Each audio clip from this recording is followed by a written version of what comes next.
de la mano de la providencia que en mi propio ser interior en acción.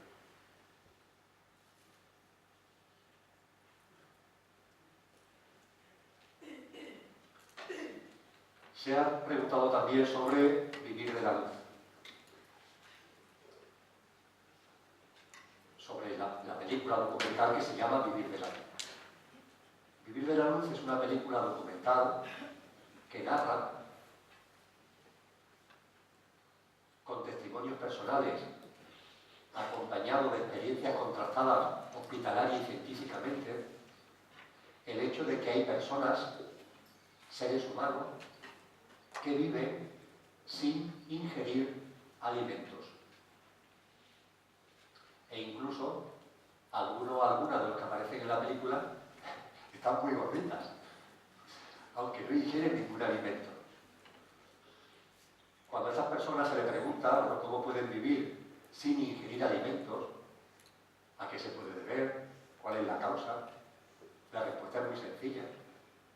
No necesitamos comernos a seres vivos para lograr la energía que nuestro organismo necesita. Es verdad que nuestro organismo necesita una energía, pero esa energía no tiene por qué venir de los instrumentos que hemos considerado como los únicos válidos, comernos a los otros seres vivos. Estas personas nos hablan de vivir de la luz. Nos hablan, por ejemplo, de lo que es una práctica ancestral brahmánica a través de la captación del prana. Esto que suena muy raro, el prana está aquí. Es la energía que en todo está. En esta cosmovisión que esta mañana compartíamos, del no ser, del ser, del verbo, esta vibración que pintábamos de azul, por llamarlo de alguna forma, que todo lo llena, y cómo el verbo está dentro de esa vibración azul. Bueno, pues en todo ese cosmos y en toda esa creación hay una energía innata, que es la energía de la vida, y que está ahí, esperando que la cojamos, que la bebamos. La respiración es una vía para captar esa energía pránica, que es la energía de la creación misma, que es la vida que todo lo impregna. Y esa vida está aquí, está en mí, está en vosotros, está aquí. Y lo que hacemos es absorberla.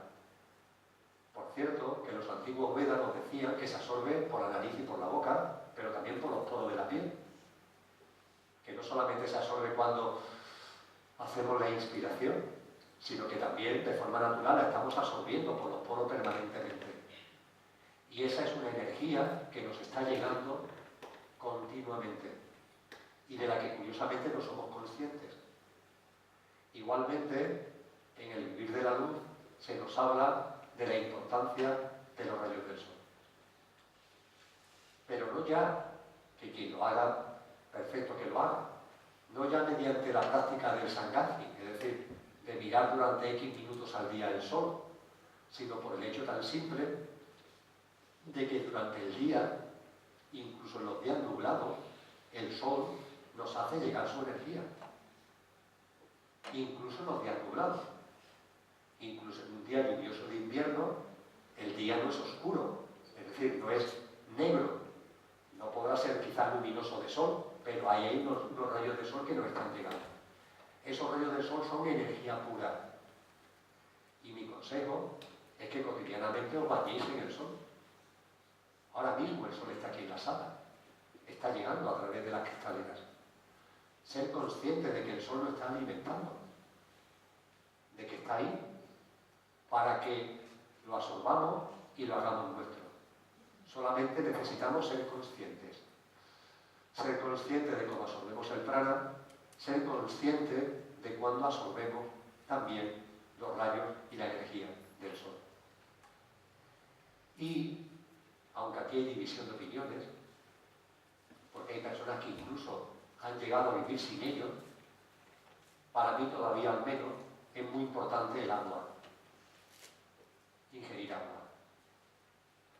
No como adicción, sino como captación energética. Me explico. Habéis comprobado que yo bebo poca agua, es decir, que estoy hablando muchas horas e ingiero poca agua. Y la ingiero hoy porque tengo la garganta un poco tomada y a veces para no toser siento la necesidad de un poquito de frescura. Pero lo normal es que yo no ingiera ninguna agua. Me dice la gente, Emilio, tú no bebes agua. Yo le digo a la gente, yo bebo mucha agua. Pero yo bebo agua cuando me levanto, cuando me despierto. Yo me despierto 2 veces al día, tengo esa suerte. Me despierto por la mañana temprano y después de la siesta. Yo duermo siesta. Yo no duermo mucho por la noche, 4 horas y media, 5 horas. Normalmente estoy en la cama a las 11:30, 12. Siempre estoy levantado a las 5 de la mañana y normalmente mucho antes. Y mi pequeño secreto es la siesta, que yo la duermo como si fuera la noche. Es decir, con la misma indumentaria, que es ninguna, que cuando duermo por la noche, en la cama, cerrando todo como si estuviera en plena noche. Y normalmente la siesta nunca es de menos de 1 hora y media. Y normalmente roza las 2. Y cuando me levanto, tanto por la mañana como por la tarde, después de haber dormido por la noche como de la siesta, bebo mucha agua. Y la bebo además consciente. He aprendido además que da igual que sea mineral, que sea de grifo, lo importante es que la ingestión sea consciente. Porque sé que mi conciencia y mi fuerza a ese agua la activa. Electrolíticamente la activa. La limpia de impurezas y la hace algo muy pura, que me aporta muchísima energía. Hay personas que, captando energía pránica por la respiración y captando la energía solar, incluso no beben agua. Y lo que sí hacen es bañarse. Y con el hecho de bañarse, ya captan el agua que su organismo necesita. Hay por ahí algunas personas que en su recuerdo nos están aportando cosas muy importantes para aquellos que tengan la fortuna de vivir cerca de la importancia de bañarse con frecuencia en el mar. Y la diferencia que hay entre darse un duchazo con agua dulce y darse un baño en el agua del mar. El agua del mar tiene unas propiedades energéticas que no tiene el agua dulce. Y el baño en el agua del mar nos posibilita, por el contacto de nuestros poros, la captación de una energía que es enormemente sanadora. No solamente que nos energetiza como alimentación, sino que es sanadora. Con todo esto, no estoy llamando a que nadie haga ninguna dieta.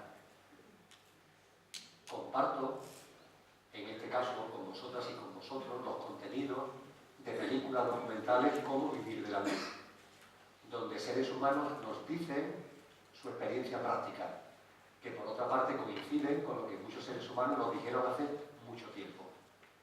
A partir de ahí, hacer con vuestra alimentación lo que el cuerpo os pida. Es decir, oír al cuerpo, escucharlo, estar atento a sus señales, en la alimentación y en todo, pero ahora estamos hablando de la alimentación, y hacer lo que el cuerpo os pida. Si el cuerpo notáis que os empieza a decir que no quiere carne, ha llegado el momento de dejar de comer carne. Oye, si no lo dice, no lo dice. Pero no esperar, por favor, a que cogáis una vomitona. No esperar a que tengáis auténtica repulsión. Oír al cuerpo. Y si el cuerpo os indica que la carne no le agrada, simplemente no tomar carne. Si el cuerpo se mantiene después en su dinámica de señales y os dice que ni siquiera el jamón, pues que ni siquiera el jamón. Comparto con vosotros la experiencia. Yo hace mucho tiempo que dejé de tomar carne, pero me resistía a dejar de jamón, de verdad. Y mi cuerpo me pedía una y otra vez que dejara el jamón. Y un día, en libre albedrío, escuchando las señales de mi cuerpo, dejé también de ingerir jamón. Posteriormente, empecé a sentir, en esto fue en mi caso, fue un poco más abrupto, porque ahí sí hubo vómito, la necesidad de dejar de ingerir ave. Y no solamente carne de mamífero, etcétera, sino también de ave. Y posteriormente vino algo que yo no me esperaba. Dejar de comer pescado y dejar de comer mariscos. La forma de dejar dejar de comer marisco, la comparto porque tiene su punto de gracia. Hay que reírse también, esto nos ponemos muy serios, yo el primero que me pongo demasiado serio. Los domingos en casa tomamos paella. El hecho de que yo no ingiriera carne no tiene muchos problemas porque María Jesús, mi mujer y compañera, no le gusta la carne, nunca le ha gustado la carne. Con lo que normalmente la paella que hace los domingos es de mariscos. Y en la paella de mariscos hay un ingrediente importantísimo que es la gamba. Y por lo menos tal como se hace la paella en mi casa, la gamba no se le quita la cabeza, no se le despela, sino que se le echa en la paella tal cual es. Y ya después cada uno, según la gamba, que si te toca, tienes suerte que te toque en el plato, pues tú mismo le quitas la cabeza. Muy bien, pues un domingo por la mañana, yo cogí mi paella, no había problema porque no tenía carne, y me puse a comer el arroz, que me gusta mucho, por cierto. Y viene de mis ancestros también, por cierto, que han sido siempre grandes comedores de arroz. Pero tenía una gamba, una sola, ¿eh? Tenía una gamba. Con mucha tranquilidad cogí la gamba y le corté la cabeza. ¿Será que estoy perdiéndola? La cabeza me refiero. Me pasé algo así como un cuarto de hora llorando. Vi que le había arrancado la cabeza a un ser vivo. Estaba muerto, pero le estaba arrancando la cabeza a un ser vivo. Lo vi, punto. Antes no lo había visto y no pasaba nada, pero lo vi. Y cuando lo vi, me originó un desconcierto bestial. Cielo santo, que yo para alimentarme tenga que estar arrancándole la cabeza a un ser vivo. ¿Esto qué es? A partir de ese momento, dejé de ingerir marisco y dejé de ingerir pescado. Y posteriormente, oyendo al cuerpo, pasaron cosas que para mí todavía fueron más sorprendentes. Dejé de tomar huevo, dejé de tomar leche y dejé de tomar alcohol. Cosa que yo sepa no he sido un alcohólico, ni público ni anónimo, pero durante mucho tiempo yo he sido muy cervecero. De hecho, medía las estadísticas anuales de consumo de cerveza, porque la cerveza ha sido una pasión para mí. No solamente el beberla, sino el estudiarla. Era muy aficionado a la cerveza centroeuropea. En fin, he escrito artículos sobre la cerveza. Y la cerveza para mí era incluso un modelo de vida. 2 días antes del infarto pulmonar, al tomar la lata de cerveza de las 2 que me tomaba por la noche, no pude tragarla. A las 48 horas tuve el infarto pulmonar. La cerveza, por tanto, la había dejado, pero ya había dejado el alcohol. Tomaba un vinito tinto, no tanto blanco, pero sí tinto, un par de veces al día, en la comida del mediodía y en la cena. Y llegó un día en el que sentí la necesidad interior de dejar el alcohol y de dejar cualquier tipo de bebida estimulante como el café. Que al levantarme por la mañana, antes de meditar, me hacía un café y me tomaba un cafelito, antes de meterme en la meditación. Algo en mi interior me dijo que hasta aquí me he llegado y que ya no se ingería más alcohol ni se tomaba ningún tipo de bebida estimulante ni que tuviera anhídrido carbónico. Todo esto que ha representado en mi vida, pues ha representado un cambio tremendo en lo que son los procesos de meditación. Los procesos de meditación son mucho más intensos, son mucho más vivos, son mucho más ricos, son mucho más de disfrute y de gozo de lo que eran antes. El haber eliminado todos esos castigos con los que yo estaba castigando mi cuerpo, y fundamentalmente ahí lo que más he notado ha sido el alcohol y los estimulantes como el café, es lo que más he notado. Eso ha generado en el interior mío una situación muy distinta que me permite experienciar los procesos de meditación con una intensidad que antes no tenía. También esto tiene algunos inconvenientes, entre comillas. He perdido mucho peso. Y inmediatamente, personas que nos quieren nos dicen, oye, ten cuidado, porque, por ejemplo, nuestro organismo necesita proteínas.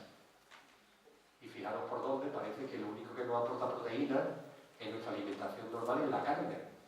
Pues entonces hay que tener el sentido común suficiente como para buscar otras fuentes de proteínas que no sean las animales.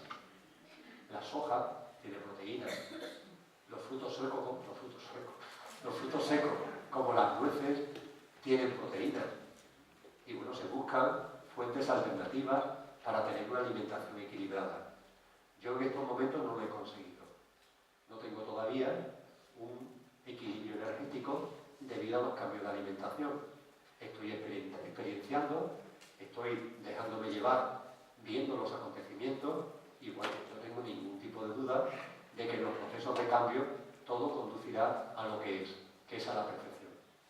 Y no descarto, como no descarto nada, en estos momentos no descarto absolutamente nada, que dentro de un tiempo, siguiendo lo que nos dicen en la película Vivir de la Luz, tome también la decisión de dejar de tomar lo que ahora tomo: frutos secos, zumos, legumbres, vegetales, arroz y pasta. Y hablo de fruta. Y puede ser que llegue un momento en el que mi cuerpo me diga hasta aquí hemos llegado. Pero solo lo haré cuando la señal de mi cuerpo me lo diga. No lo voy a hacer por un acto de mente. Porque entonces lo que estamos teniendo es un comportamiento egoico. Aunque lo revistamos de santidad, es un comportamiento egoico. Lo que comparto, por tanto, con vosotras y con vosotros a propósito de Vivir de la Luz es que, por favor, escuchemos a nuestro cuerpo. Y cuando nuestro cuerpo nos indica algo, vamos a hacerle caso. Y si no nos lo indica, no pasa nada. Nadie es mejor que otro. Ni porque coma o porque no coma. Vamos olvidando esto de los mejores, de los peores, de los maestros, de los discípulos. Aquí lo que estamos haciendo todo es recordando en colectividad. Y los recuerdos de cada uno los compartimos y asuntos solucionados, con naturalidad. Todos en el mismo barco, todos por igual. Y también en el tema de la alimentación, que cada cual siga su camino escuchando su cuerpo. Con el tema de la alimentación he hablado de la meditación. Antes hablaba de la vida sencilla. Para mí, en mi experiencia, lo he apuntado ya durante el taller, la meditación ha sido clave. Soy otra persona antes y después de haber entrado en la meditación en mi vida y de haber ocupado su espacio y de haber ocupado su lugar.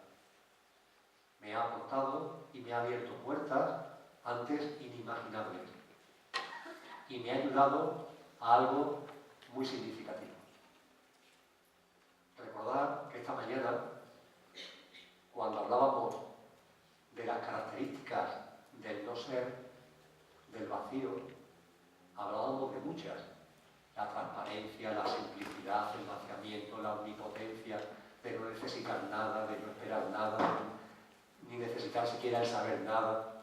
Hablábamos de la inabarcabilidad, no de la infinitud, sino de la inabarcabilidad. Hablábamos de la no existencia del tiempo, sino de la instantaneidad. Y recordar que finalmente hacía referencia a la quietud. Y decía medio en broma, medio en serio: ¿habrá algo más quieto que el vacío? Es la quietud completa. Pero es que el Padre, en terminología cristiana, el no ser, en terminología oriental, el vacío, en terminología científica, está también en nosotros. Porque Dios es tú y Dios soy yo. No está allí, sino que está aquí. Estando allí, en ti, está también aquí, en mí. Y por tanto, todas esas características están también en mí. Todas esas facultades, todos esos dones, como queramos llamarlos, están en mí, porque Dios es yo. Al estar en mí significa que esa quietud está también en mi interior y puedo conectar con ella. Y uno conecta con la quietud que está en su interior en los procesos de meditación. Ahí es donde, clac, se produce el enganche entre lo que yo soy externamente y lo que soy interiormente. Y con lo más sublime de lo que soy interiormente, con lo más profundo, con la quietud. Las corrientes orientales nos han enseñado muchísimo al respecto.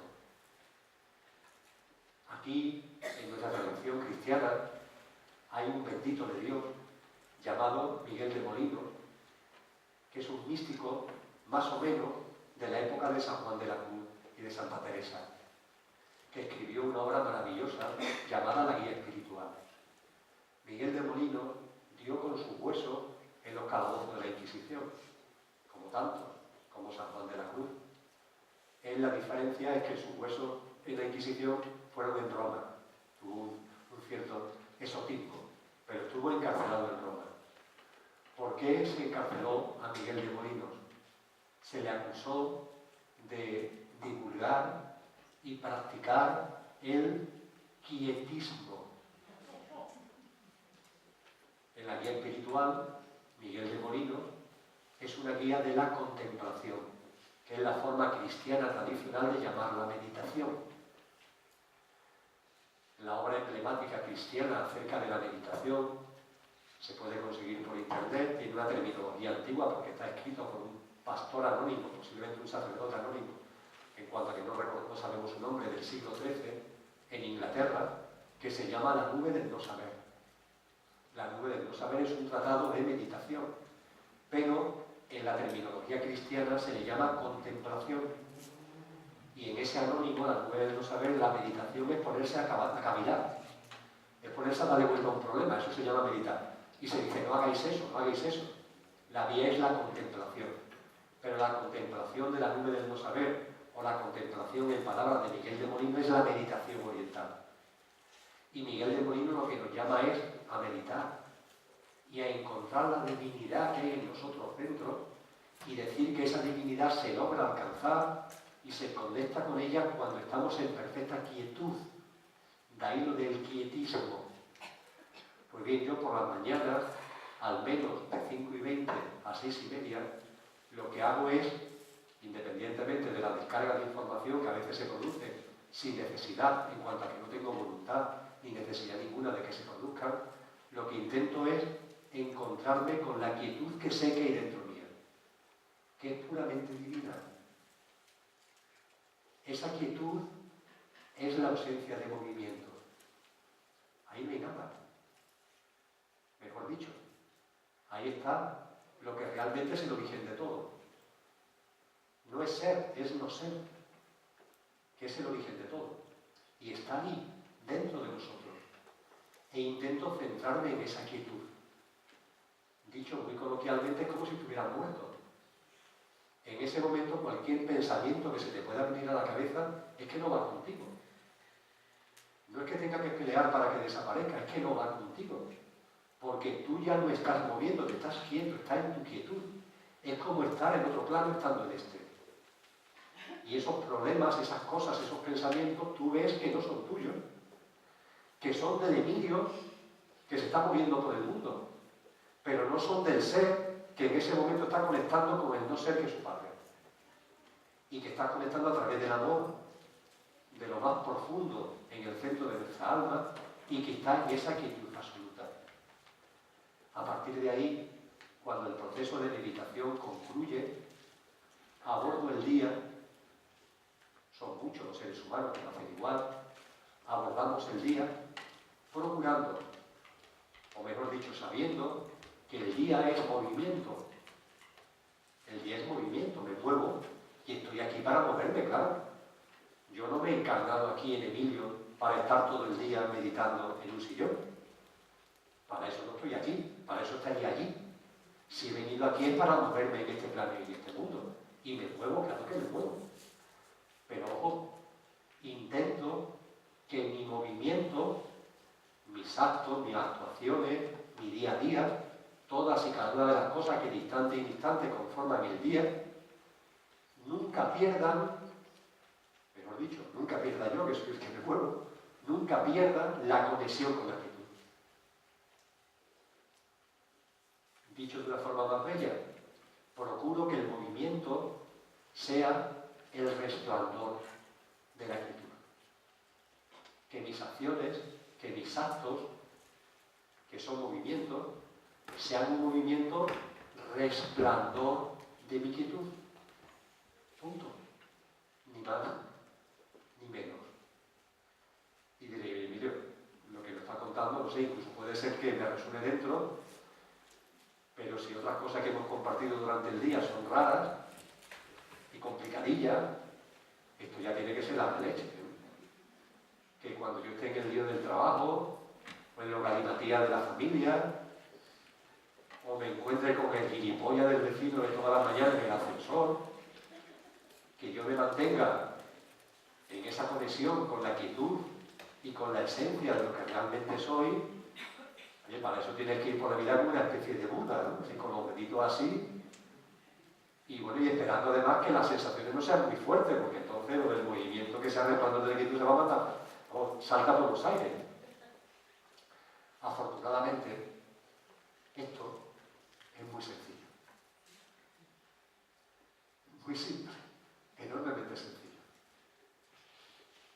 Que el movimiento cotidiano sea resplandor de la quietud y que por tanto en el día a día nunca perdamos la conexión con lo que somos, y que ese pequeño yo soy que interpretamos en el día a día siempre esté dirigido desde el yo soy grande, que es lo que realmente somos.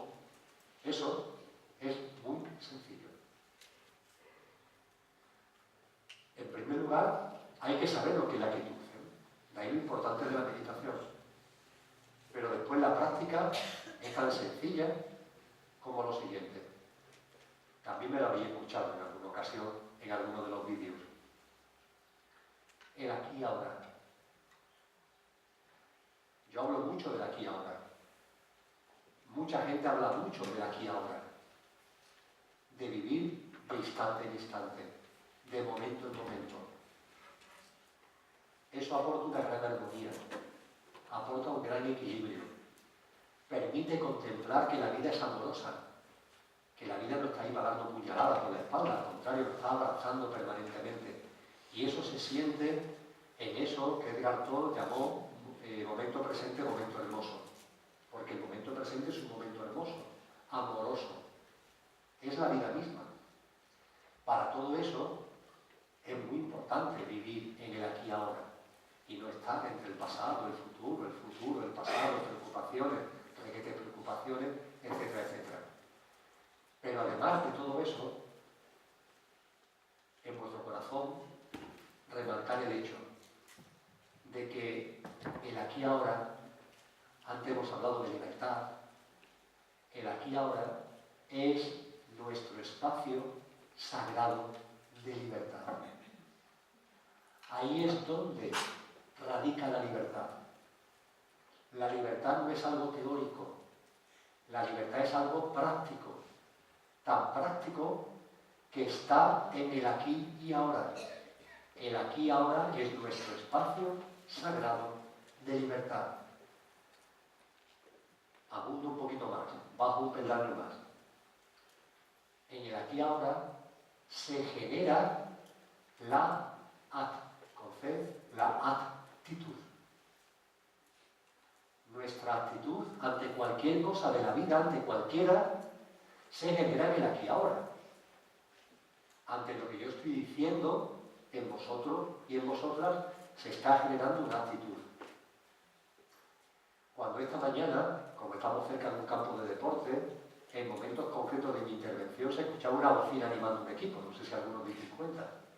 Bueno, pues esa bocina es algo que está sucediendo y que si la escucho yo que estoy dando la conferencia, en mí genera una actitud, la que sea.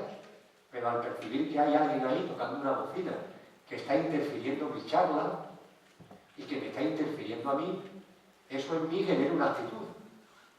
Continuamente en la vida están pasando cosas importantes o tontonas de todo que hacen que adoptemos actitudes. Pero continuamente. Antes hablaba del ascensor, bueno, salgo de mi casa, me monto en el ascensor, ahí está el vecino de todas las mañanas, que no hay forma de que salude, oye, que no hay forma de que salude. Y entonces yo, como sé que no me saluda, pues no lo saludo. Pero por dentro voy diciendo, hay que ver este tío cómo es.